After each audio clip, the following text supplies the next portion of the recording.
Horde side, doing the island expeditions. Haven't done one yet. This is the quest that goes into it. If you do not want to see or be spoiled about the island exploration, do not watch this video. If you want to see greatness, here we go. I have not done one yet, so I'm super excited. This is the #1 thing I'm excited about for BFA. This is randomly generated stuff. Because of that, it makes everything so, the replayability, the value out of these is going to be so much fun queuing up with people. All right, here we go.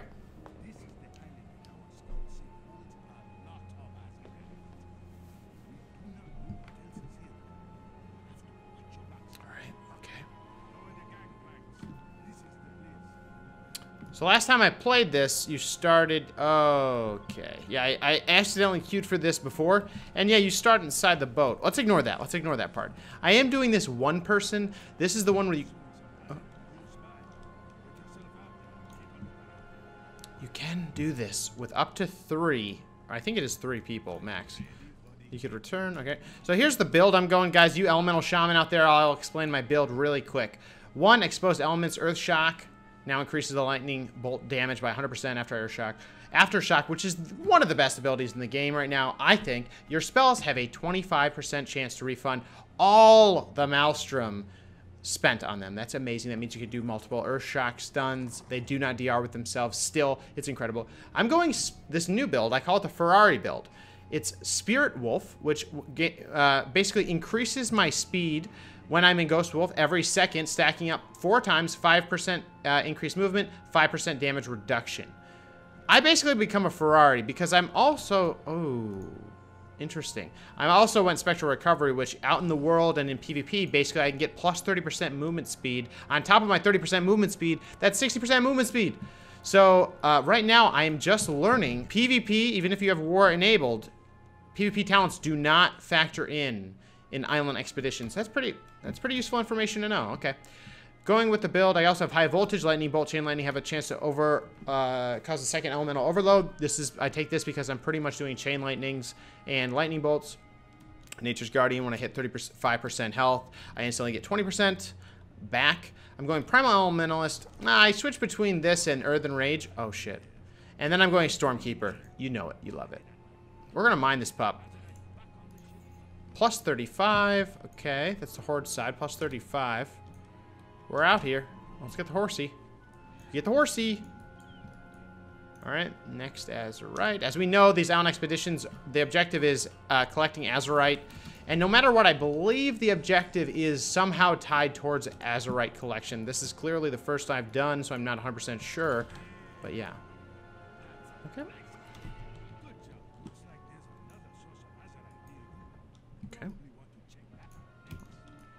So, for example, second source of Azurite looks like it's a mob. All right.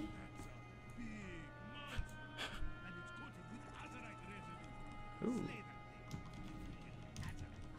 So this is so in BFA, as an elemental shaman, it's not the fastest leveling. Oh shit.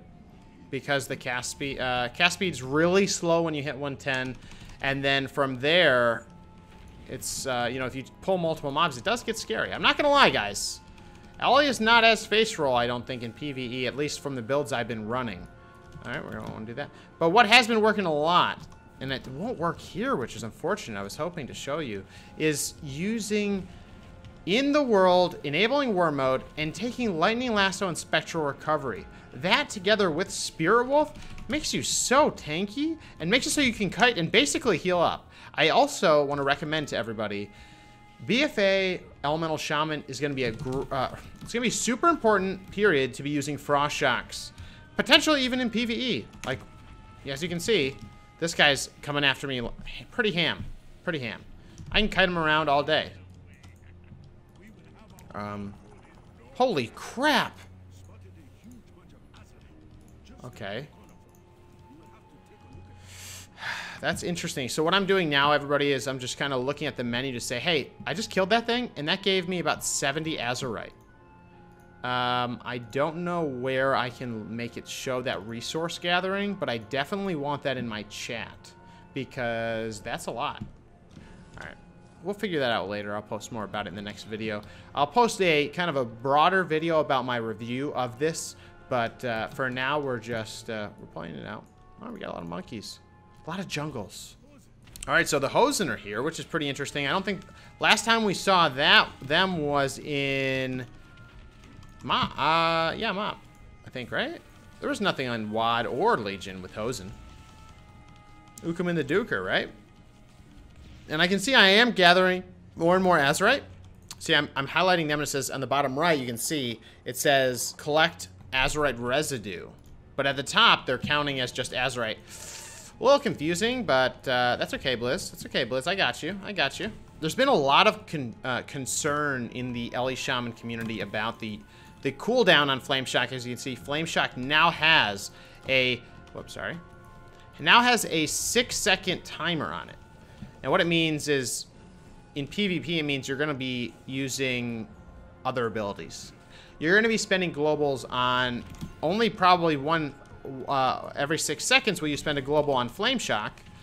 And then everything else. Like, you saw that. Hey, look, I'm getting a lot of procs. Let me see if I get another one. Nope, not yet.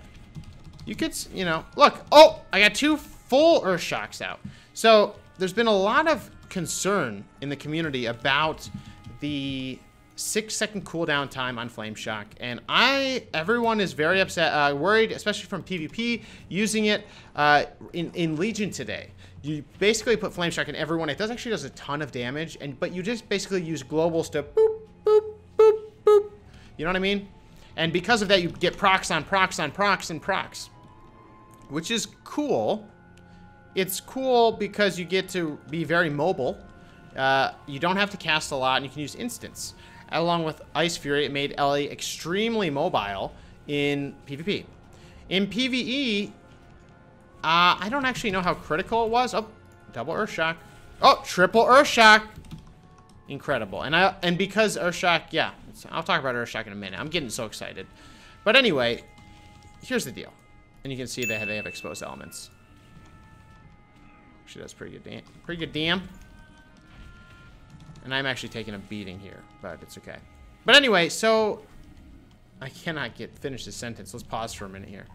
Basically, the Flame Shock situation, I'm okay with it because it gives me options to do other things. In Legion, you had to make decisions like you had to Frost Shock everything in front of you, or sorry, Flame Shock everything using all your globals, using like 10 globals on 10 people, because then you become a meatball machine gun, which is cool, but it's not very fun. It's like, you know, click, click, click, click, click, click, and then you just start casting, which is, it's good. I mean, it's fun. I like it. I like where it is. But now what they're trying to do, they're trying to make you balance out your abilities, which does mean casting, I know. But maybe it means flame, maybe it means frost shocking for a global. If you think about it, 6 seconds is 4 globals, which means you have 4 abilities before you can do it again. Because 1 global cooldown is 1.5 second, I believe, right? So, yeah, it's 1.5 second. So pretty much you have to use a few abilities. That was my about 4th ability with no gap in between. And if I have a gap in between, probably 3 abilities. And then you can re-flame shock.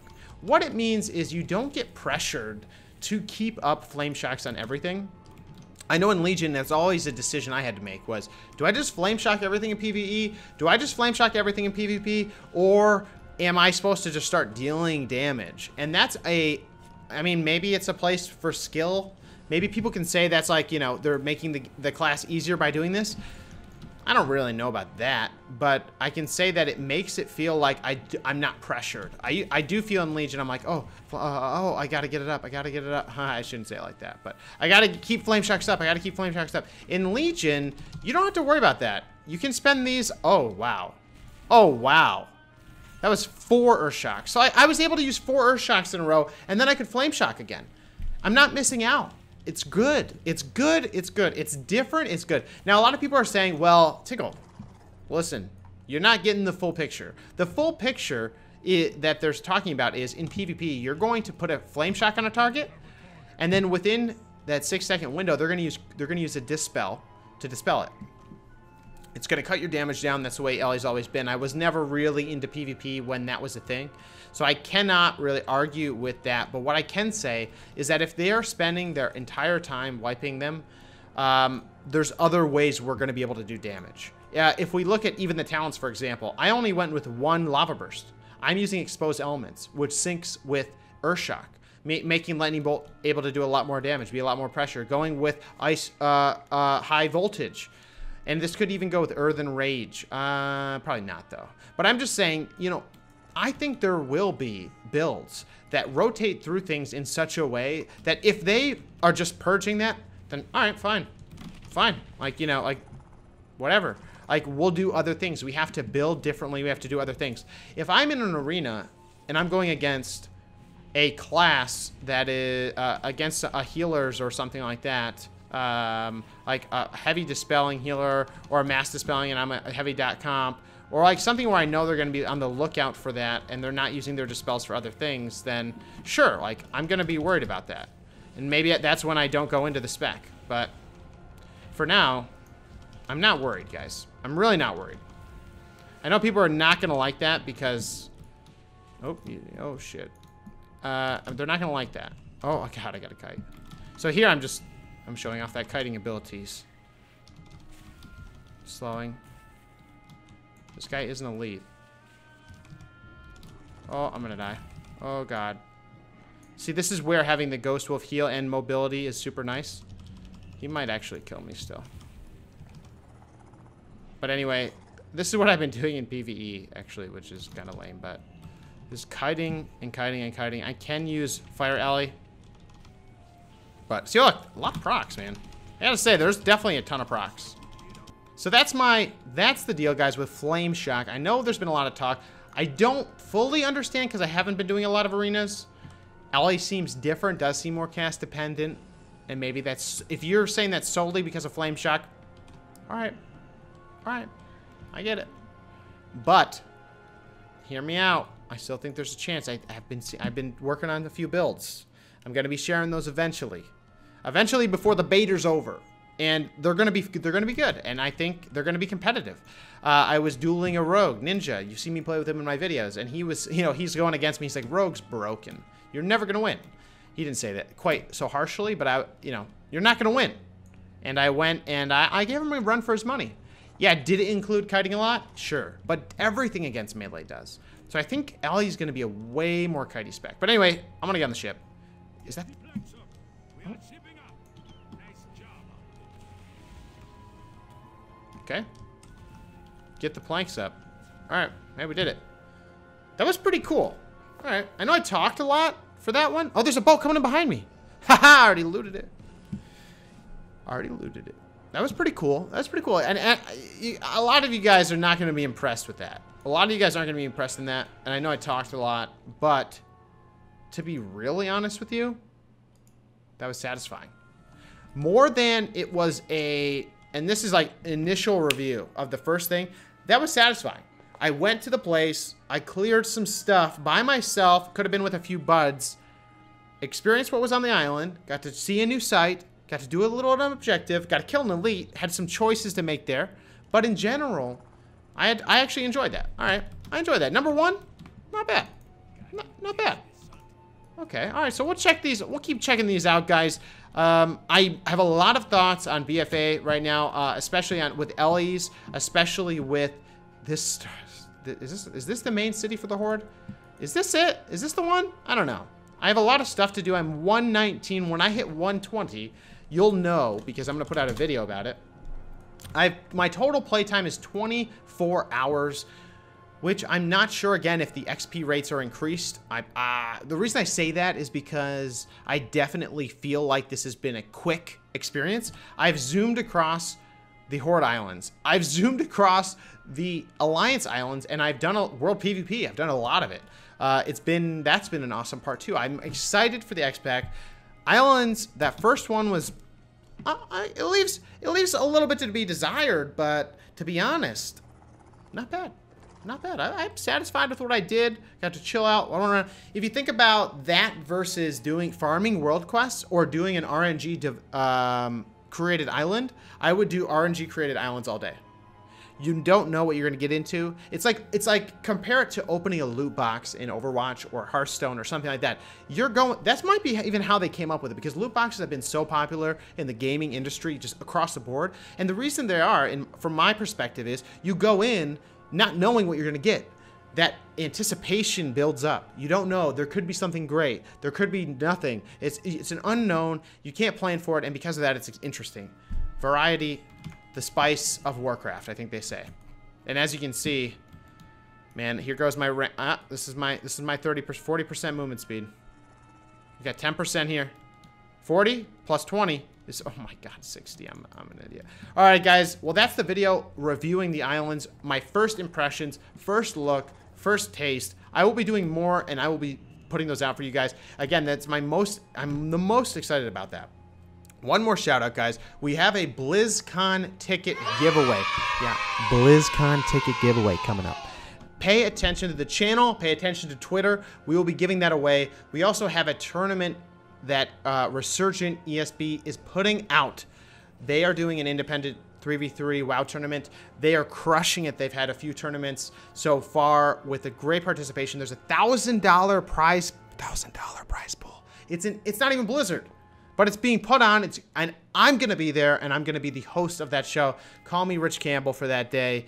And guys, there's a lot of stuff that's exciting going on. Hit me up on Twitter if you want to chat. Let me know what you think of this video. Let me know what else you want to see in BFA. There's so much stuff. I need to be putting out more content, but I'll see you guys in the next video. Thanks so much. Take care.